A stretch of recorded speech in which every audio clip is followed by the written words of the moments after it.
Hello नमस्कार সকলোকে স্বাগতম জনাইছো মোৰ অন্য এটা ভিডিঅ'লে আজি মোৰ ককাৰ মাহেকীয়া হকাম ককাৰ মৃত্যু হোৱা এমাহ সম্পূৰ্ণ হ'ল আৰু তাকে ভাবিছো ককাৰ এই দহাৰ স্মৃতিবোৰ মই মোৰ ভিডিঅ'ৰ জৰিয়তে হাজিৰ ৰাখো এইফালে দহাৰ ভোজৰ কাৰণে আয়োজন চলিছে এয়াত হাঁহ কাটি আছে এফালে মাছ ফ্ৰাই কৰি আছে লগতে গাঁৱৰ ৰাইজসকলে এফালে শাক কাটি আছে আৰু এইফালে মামাহতে ধুনিয়াকে ৰান্ধনিহালৰ কামবোৰ কৰি গৈ আছে ইয়াতে দুজন ভকত আহিলে আৰু শান্তি পানী তৈয়াৰ কৰি আছে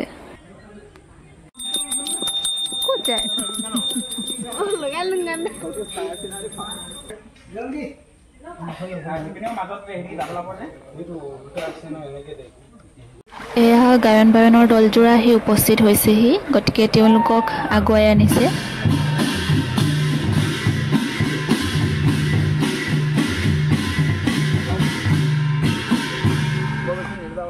আৰু এজন দুজন কৰি এইফালে ভালে কেইজন ভকত ইতিয়ালৈকে ৰভাতলিত গোট খাইছে আৰু আহিবলৈ বাকি আছে এইফালে আকৌ এতিয়া আমি আলহী অতিথিক চাহ দিয়াত ব্যস্ত হৈ পৰিছো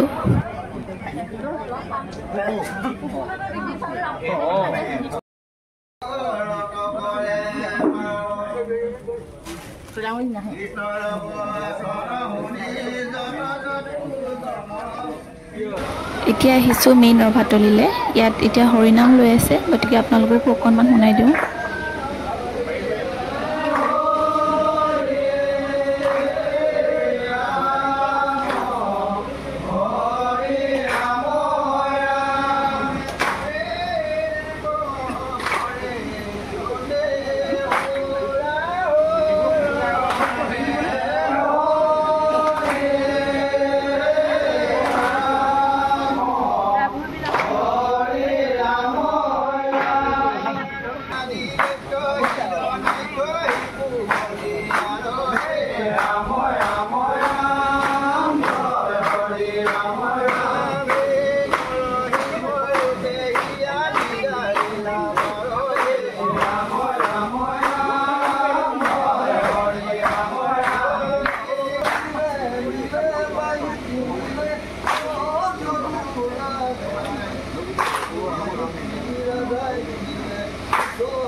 এতিয়া গায়নজোৰা আৰম্ভ হ'ব গতিকে আৰম্ভ হোৱাৰ আগতেই সমূহ পৰিয়ালৰ লোকসকলক আশীৰ্বাদ লৈ ল'বলৈ কৈছে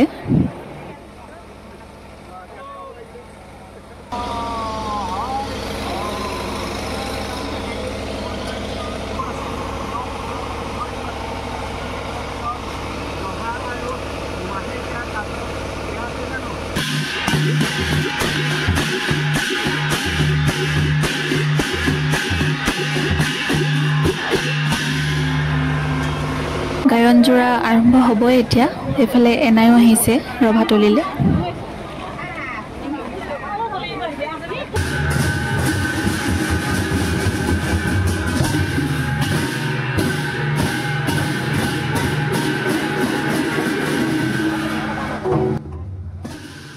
গায়নজোৰা হৈছে ডিব্ৰুগড়ৰ ২ নং চৰাহেবি গাঁৱৰ গায়ন বায়ন দল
সকাম এতিয়া ভাগিছে আৰু এতিয়া হৈছে প্ৰসাদ বিতৰণ।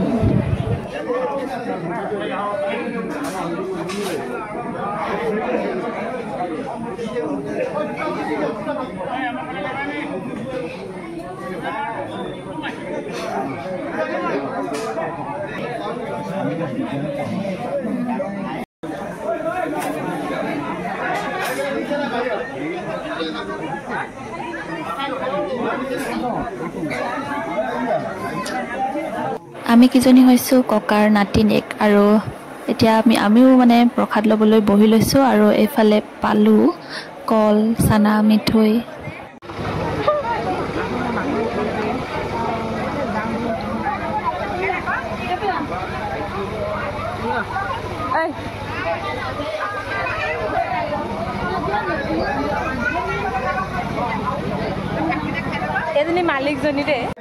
ৰাতিলৈ এয়া হৈ আছে এতিয়া নাম কীৰ্তন।